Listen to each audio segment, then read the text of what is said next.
Bonjour à tous, donc aujourd'hui on va voir comment ajouter un utilisateur sur WordPress. Donc on va aller tout à gauche dans compte, ajouter un compte, on va se retrouver ici. Là en fait on va pouvoir ajouter des identifiants. Donc ce n'est plus modifiable par la suite, donc il faut bien le choisir. Et on va rentrer par exemple identifiant 1 pour l'exemple. Ici on va pouvoir mettre l'email. Donc on va rentrer l'email ici. Nom, prénom, c'est pas obligatoire, site web pareil. Et ici par défaut il y a un mot de passe qui va être enregistré. Donc on peut choisir son propre mot de passe ou le modifier. Ce qui va être important, c'est le rôle. Donc il y a plusieurs types de rôles. Administrateur, il a tous les droits, il peut faire ce qu'il veut, il peut supprimer d'autres utilisateurs. C'est le propriétaire du site en général qui a ça. Ou alors les agences, quand elles travaillent avec les propriétaires, elles ont aussi tous les droits pour pouvoir gérer le site.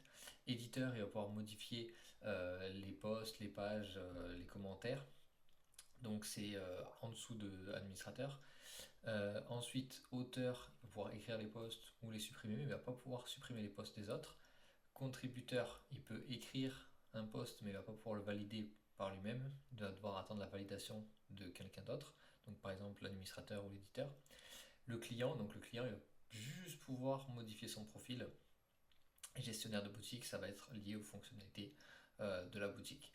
Donc une fois qu'on a fait le compte, on va pouvoir le voir dans tous les comptes. Et c'est là aussi qu'on va pouvoir le supprimer, par exemple en cliquant ici. Si on clique sur supprimer,